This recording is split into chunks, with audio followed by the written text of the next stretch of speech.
Welcome to Beyond the Cards. This is Allison DiNicola. I'm your host, and today it's my extreme pleasure to welcome Michael Calandra, who is here to speak to us about his latest and his first, right, tarot deck, Yeah, the first. Calandra. Well, kind The of. Yeah, kind of okay. We have a lot to talk about. We were already we do. chatting a lot before we even got started here. So this is going to be a great event, and this is the cover art of the box. But first, I want to just introduce you a little bit, Michael, with what you shared with me, in that you are an airbrush mixed media artist and have been Yeah. working primarily in the comic, horror, and fantasy genre for 20 Mm-hmm. years.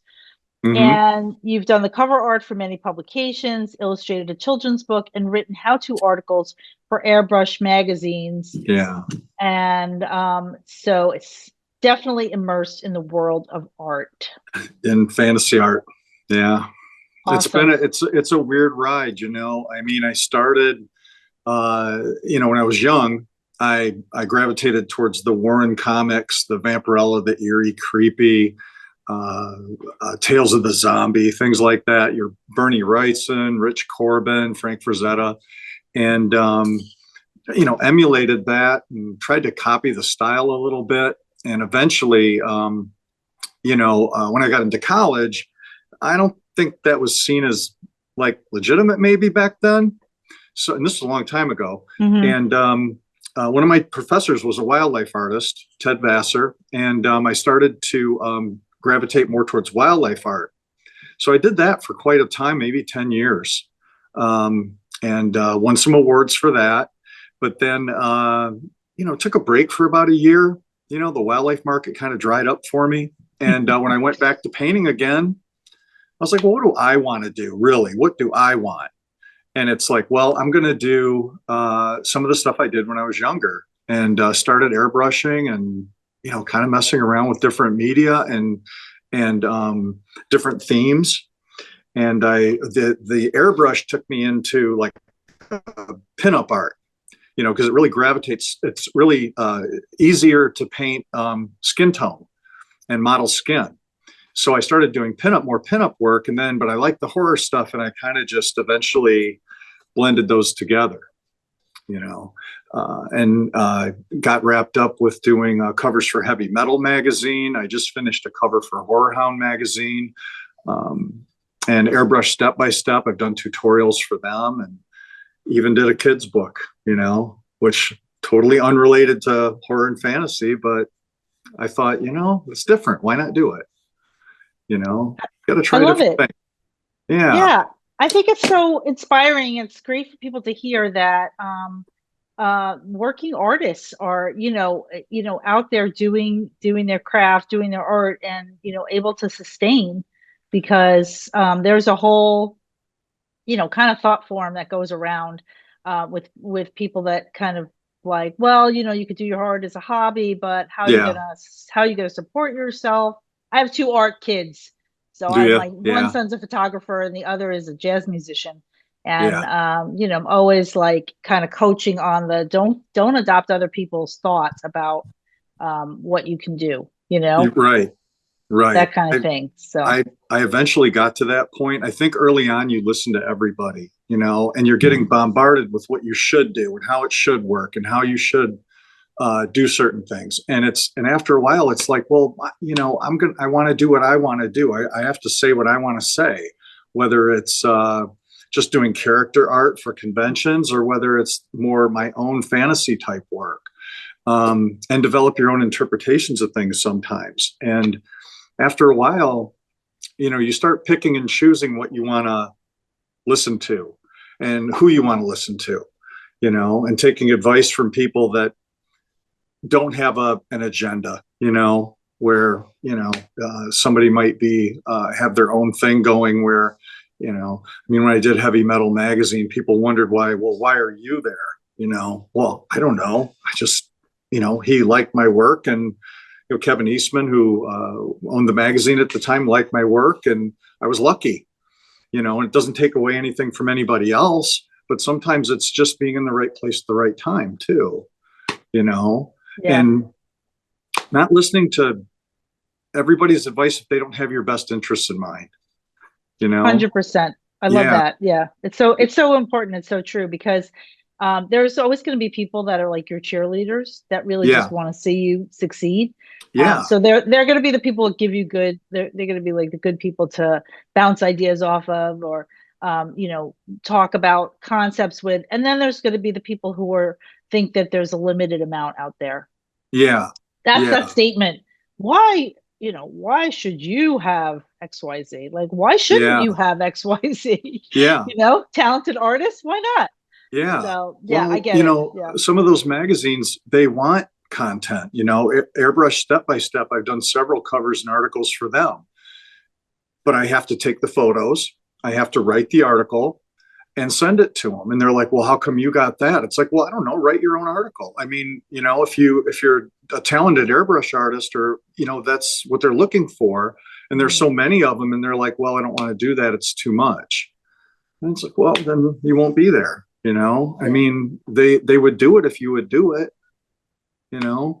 So I got into the mindset of, if somebody asks me to do something different or a little offbeat, or it's like, well, I've never done that before. Let's try it, Yeah. and Sense of see what adventure. happens. And that's how I got into tarot art. All And right. Good. We want to hear about that. So, what that's what inspired you? How did you get started working on this deck in particular? that's what happened to me. Well, I laugh about it a lot, because at 78 Tarot, I know you're familiar with 78 Tarot, Mhm. and Dell and Chris and Katie and Trish, who wrote my guidebook. Dell contacted me back 10 years ago. They had done one deck. They were starting their second, and she wanted me on board. And I was like, I don't know anything about this. Just no, not going to do it. And we always joke about how she kidnapped me and made me do it, you know? And I said, she goes, just do one. If you don't like it, you don't have to do it again. And I said, well, okay. Finally, I agreed to do it. And what I found was, in the tarot artists in those groups, they're just like you want to have, as friends and as fellow artists, because they'll collaborate with you. They'll help you. They want you to succeed. They're very supportive. It's very diverse. So it's the environment that a lot of artists, want to be in. So I started doing, just one or two cards for them. And I've been doing one or two cards for them for every deck up until now. And I just finished 8 cards for a medieval deck, a Masters deck. Well, US Games, I think, saw my work with them and said, hey, we want you to do a whole deck. And I was like, geez, there's like 80 paintings, 78 plus the 2 wild cards. And I'm like, oh man, I don't know. That's a lot of work, and that's my first as an artist. Your first impression is, my first impression anyway, is like, that's a lot of work. I don't know if I want to take that on. And then common sense kicks in and goes, then what are you doing?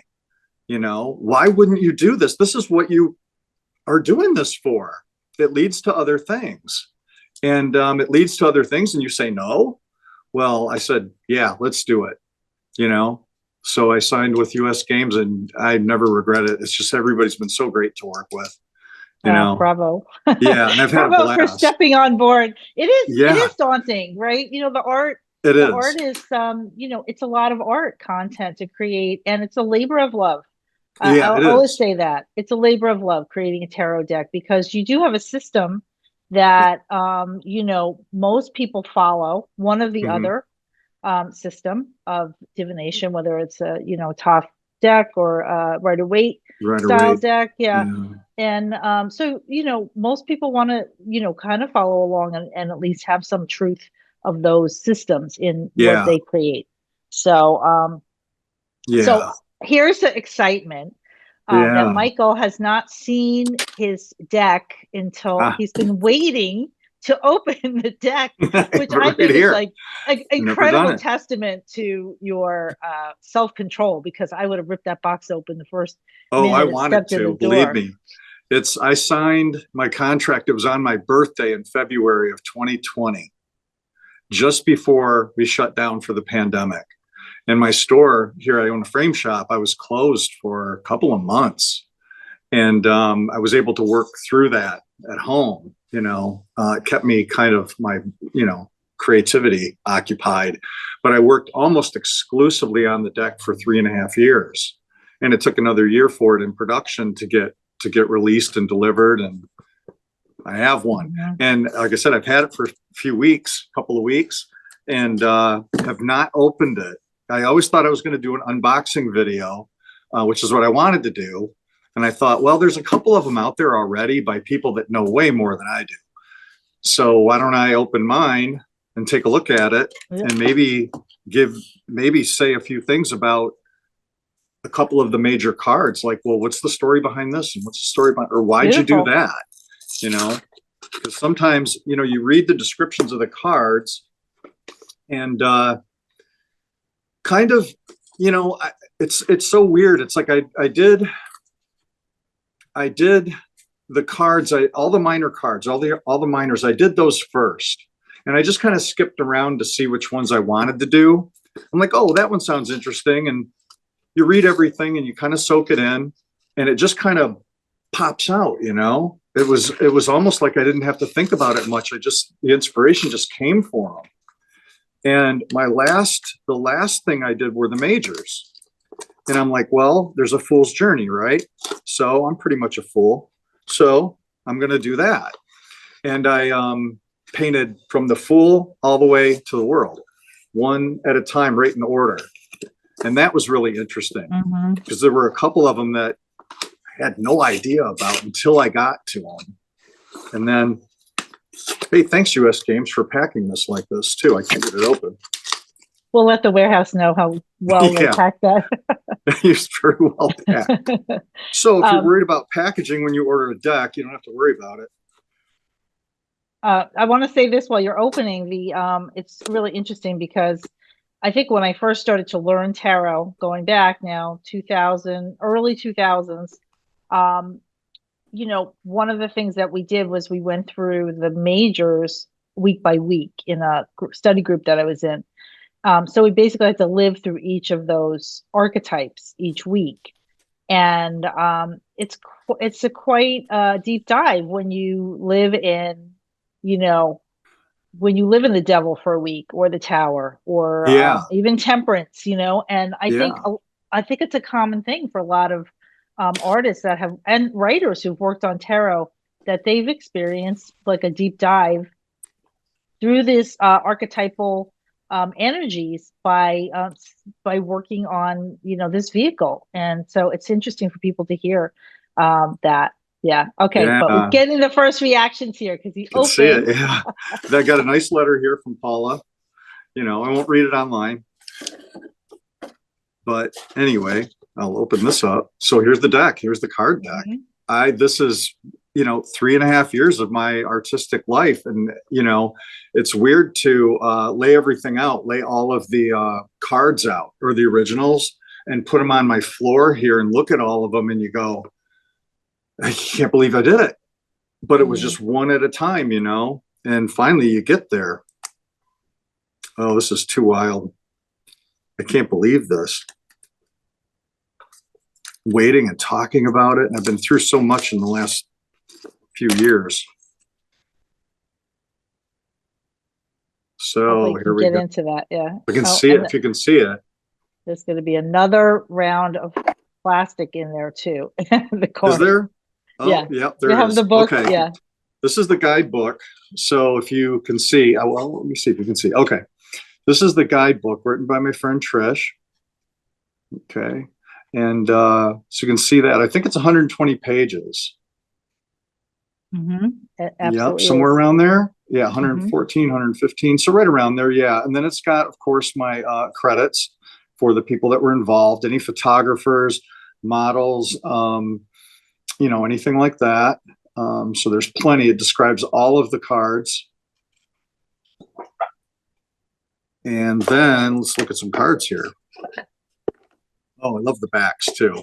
Yeah. Card backs are beautiful. Oh, the backs are great.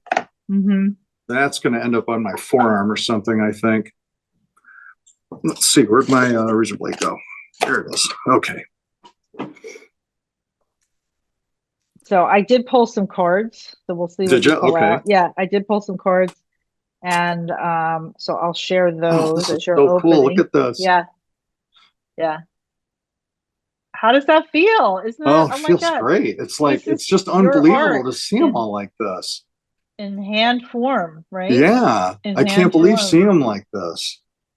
And they're a little bigger than cards normally are, I believe.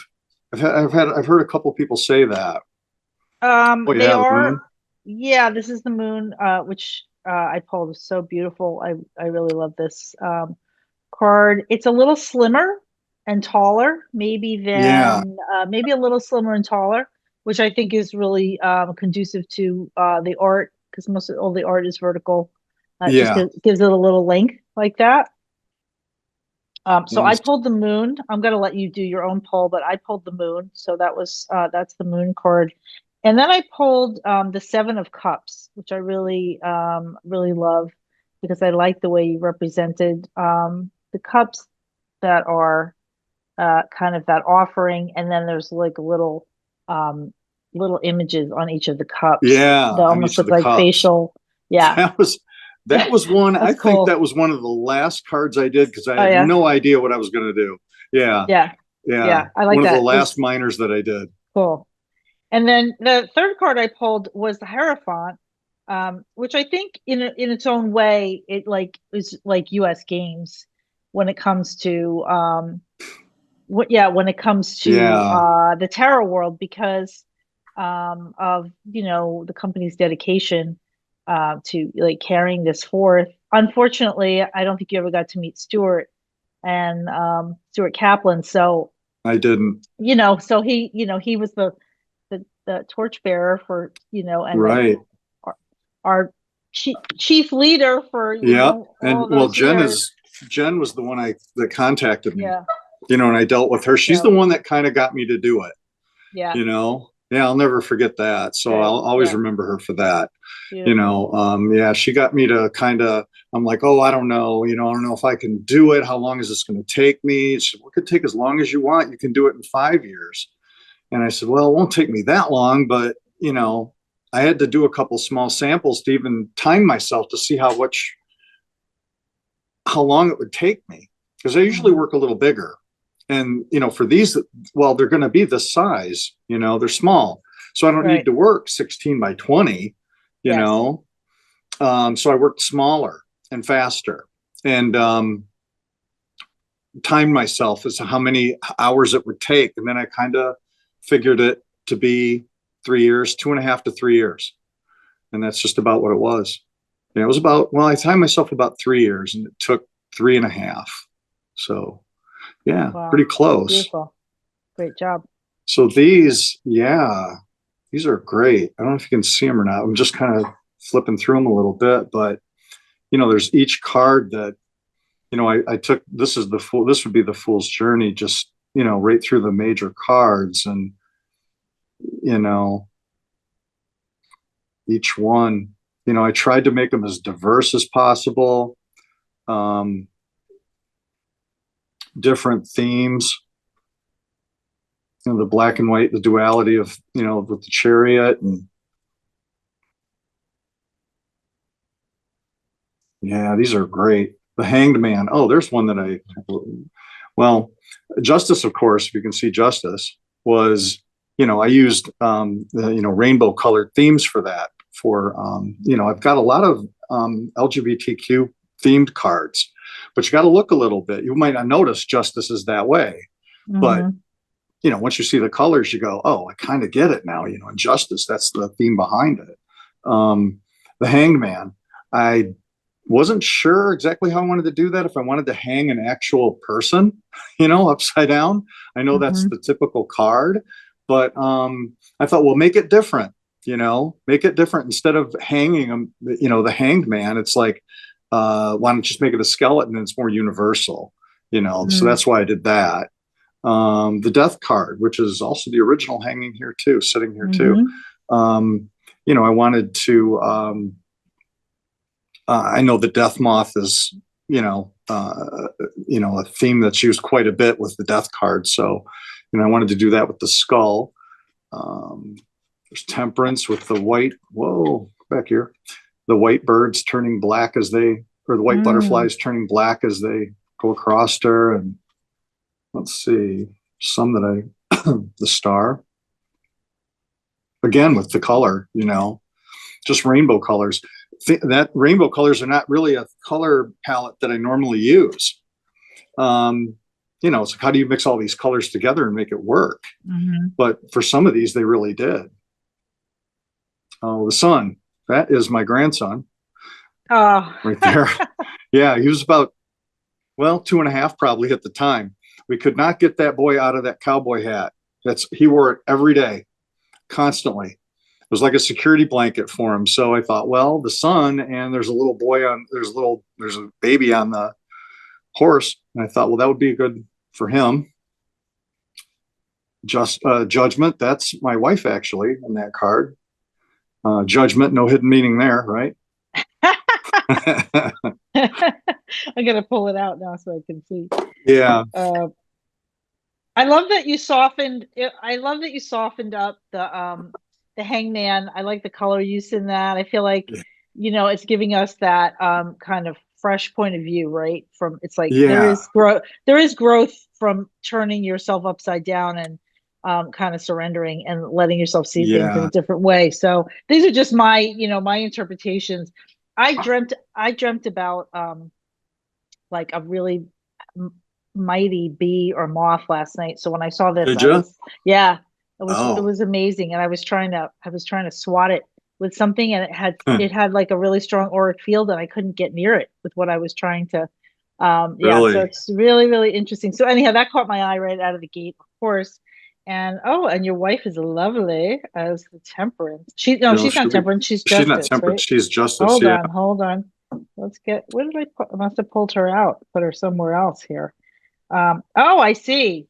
Oh, I love it. I love that you gave her the I spent a lot of time in Glastonbury, England, where Ellen of the Ways is the goddess that has the horned goddess, right? Yeah. Really primordial goddess that comes out with those antenna, right? Yeah.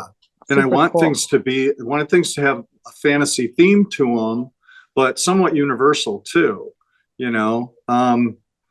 Like the as above, so below cards, that if you put them, you know, this way, you know what I mean? There's, you see them, they, you know, they work together. I see. You know, they work separately and they work together if you put them upside down or you put them together. Yeah. You know, and that again, how would you?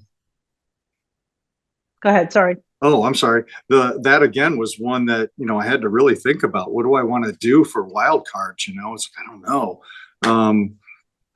But I really like that theme, you know, so the duality and, you know, how things will come back to you.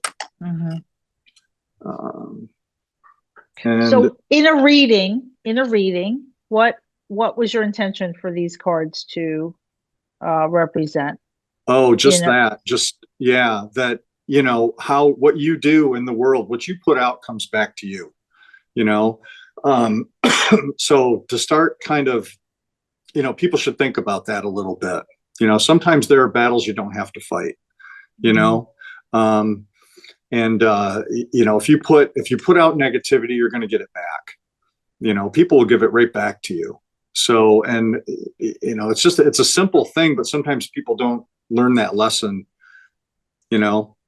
Some of the other cards here, the Pentacles, I believe 5 of Pentacles, I think, was the first card I did. That was the first one. And 6 of Pentacles. Okay. People are going to wonder what I was thinking. Okay. It's like, what is that? So, I had been doing a lot of cards and wondered what, you know, 5 of Pentacles, what do I want to do? What do I want to do? Well, I wanted to make him throwing the cards, or throwing the Pentacles, throwing the coins. And, you know, I just thought, well, what's the weirdest color scheme I can try to work with, you know? So this was kind of like the kitchen sink kind of card of color. I didn't really have a theme. You know, it was just like, oh, let's just try this. Just throw the green in there, see how that looks, see how the red looks, see how, you know, the yellow and orange of the coin works with all of it. And it kind of, when I look at it, I go, that doesn't work at all, you know? And it's like, oh, well, that's kind of perfect, you know? So I just left it. But that's probably the strangest color theme of all the cards. Yeah, and as I go through, gosh, these are just great. I mean, the quality of the card, I mean, you know, not the art. I'm not talking about that, but You could say the art's great. It's your it's art. pretty good. I know the guy. And yeah, the quality of the cards and the color. That was important to me, that these colors pop, and they really do. And they really do. They really Yeah. do. Really, really, really nice. And very varied. And so there's a lot of kind of animal themes. There's nature in here. There is that feeling of fantasy, a lot of fantasy feeling, but you know, pretty true to the suits Yeah. and the majors, the minors and the majors. So awesome. It's a Yeah, this really, is really great. nice. Yeah. It's one of my favorite cards too, is the lovers with or Two of Cups, I mean. With I just love the color scheme. Yeah. And the green is not something I thought would have worked, but I ended up liking it. It's kind of a mint green in the background, but there's the purple and the pink that worked really well.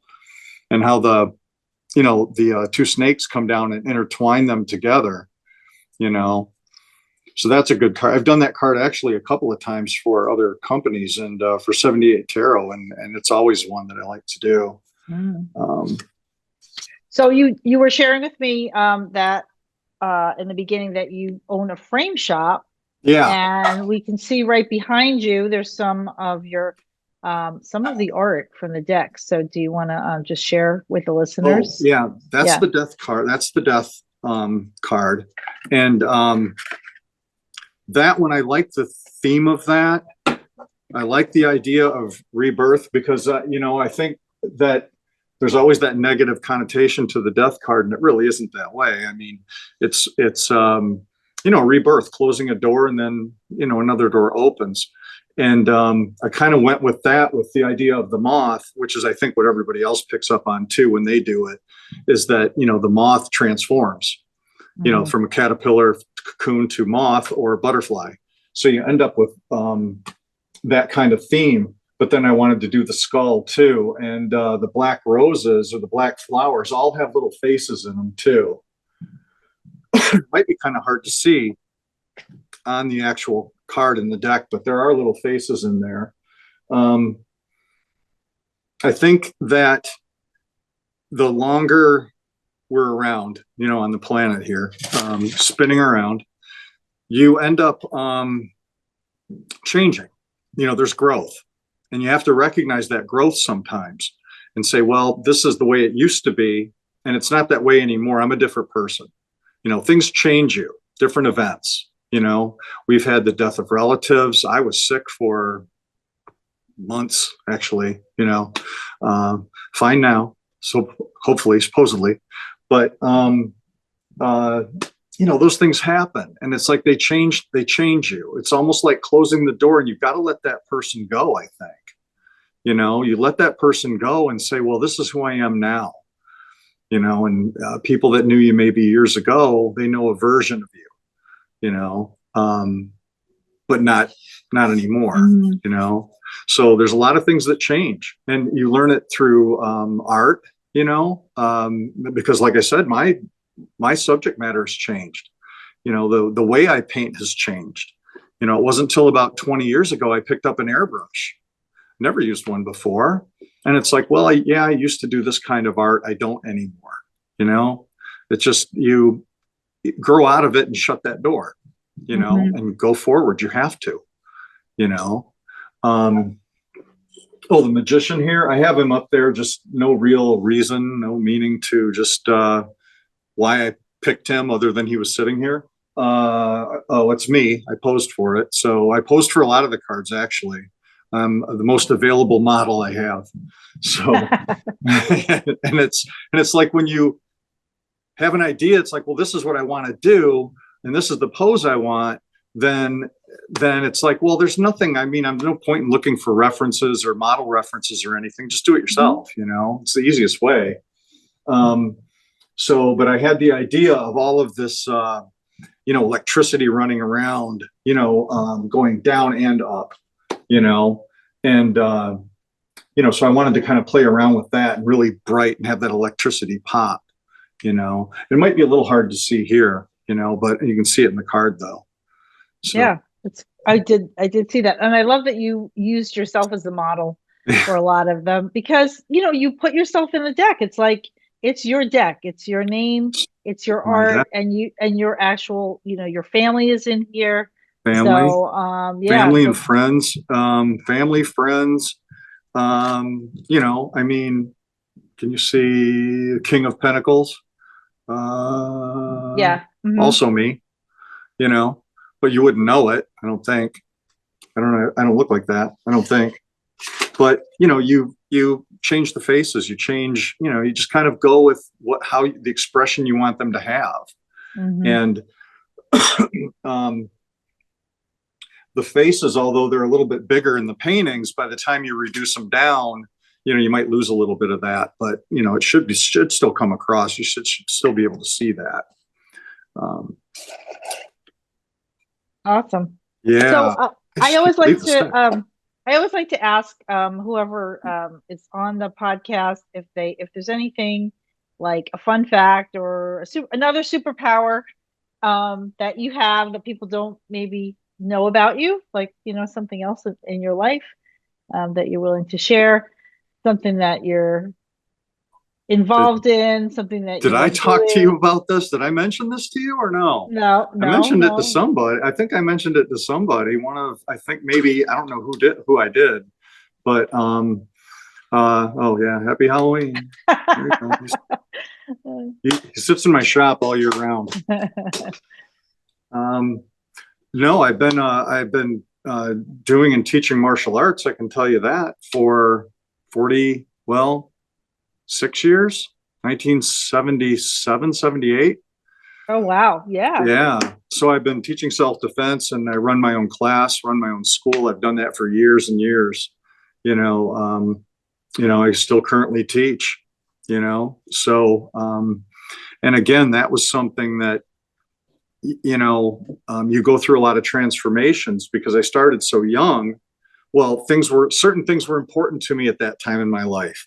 And then I went through a lot of competition years where I competed a lot. So that was real important. We trained for competition. And then as I got older, well, I was put into forced retirement by one of my instructors. He said, no, you shouldn't be doing this anymore. The competitors are a lot younger than you. And, it's not fair either way, to compete with them. You're older and higher rank, and they're younger and lower. It's just no winner, in that scenario.